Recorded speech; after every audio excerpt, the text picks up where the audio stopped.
సైనికుడి శవాన్ని చూశాక ఏమనిపించింది? అనిపించడానికి ఏముంది, మనం కూడా ఒక గంటలో అలా శవం అయిపోతాం కదా. అమ్మా చచ్చిపోవాలనుకుంటున్నారా? ఉండండి మీ పని చెప్తా. గురుగారు, ఆ వెనకాల కూర్చున్నారే అమ్మాయి అబ్బాయి ఇద్దరు, వాళ్ళు ఒక గంటలో ఆత్మహత్య చేసుకోబోతున్నారు. మీకెలా తెలుసు? నా చెవులతో నేను విన్నానండి. ఒక గంట చూద్దాం.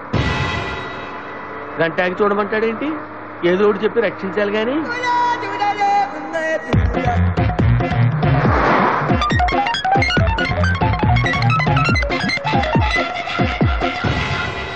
ఈ బస్సులో అంతా వింతగా ఉన్నారేంటి? ఏ మనుషులో ఏంటో. పక్కవాడి బాధ గురించి పట్టించుకునేవాడే లేడు.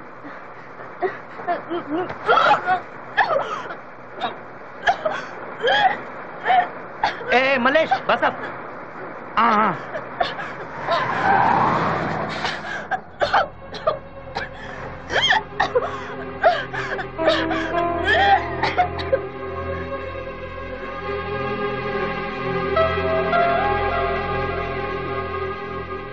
ఊరుకోమ్మ, కంగారు పడాల్సిందేం లేదు. ఏమైందమ్మా? ఏమవుతుందండి, ఇందాక శవాన్ని దగ్గర నుంచి చూసింది కదా, ఆ కడుపులో కొంచెం గడబడి చేసి చేసుకుంది. ఈమె తల్లి కాబోతోంది.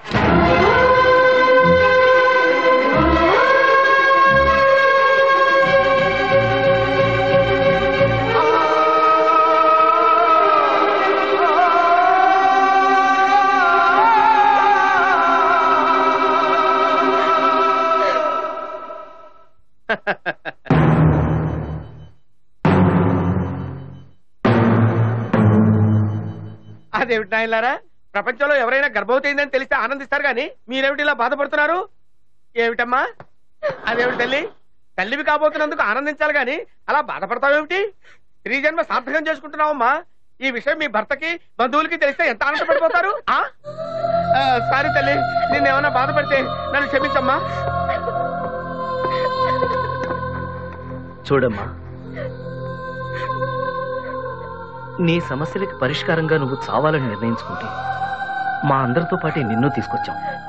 నువ్వు చనిపోయే హక్కు నీకుంది కానీ నీ బిడ్డను చంపే హక్కు నీకు లేదు, నాకు లేదు. చెప్పు, దిగిపోతావా? ఏమిటండి ఏమిటిది? ఇందాక అమ్మాయి అబ్బాయి చచ్చిపోతారంటే తలో రియాక్షన్ ఇచ్చారు, ఇప్పుడేమో ఈ అమ్మాయి గర్భవతి అంటే చంపే హక్కు చచ్చిపోయే హక్కు అని మాట్లాడుతున్నారు. మీరేం మాట్లాడుతున్నారు? మీరేం చేస్తున్నారు? మీ మధ్య ఉన్నటువంటి రిలేషన్షిప్ ఏమిటో నాకు అర్థం కావట్లేదండి. ఇక్కడ ఎవరికేం గారు, మాదంతా ఒక ట్రస్ట్. మేము కైలాసం వెళ్తుంది దర్శనం కోసం అనుకున్నావా? దైత్రం వదిలించుకోవడానికి. ఏంటి అర్థం కాలేదా? వాళ్ళిద్దరే కాదు, ఈ బస్సులో ఉన్న వాళ్ళు అందరూ వెళ్తుంది సావడానికి. అందరూనా? చచ్చిపోవడానికే? ఏనాయనా ఏం పుట్టింది మీకు? ఎవరి మీద కోపంతో చచ్చిపోవాలనుకుంటున్నారు? ఎవరి సమస్యల మీద వాళ్ళకున్న కోపంతో చచ్చిపోవాలనుకుంటున్నాం. ఓహో, అర్థమైంది అర్థమైంది నాకు క్లియర్ గా. ఈ ట్రూప్ అంతటికి లీడర్ నువ్వన్నమాట. ఏ సూటు బూటేసుకుని అందంగా ఉన్నావు, నీకే పోయా కాలం, ఎందుకు చావాలనుకుంటున్నావు?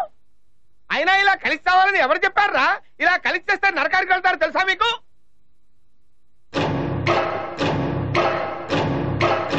ఏమిట్రా నేను ఇలా వసపోసరి బిడ్డలా వాగుతూ ఉంటే గోడ కొట్టిన మేకులు అలా ఉన్నారండి?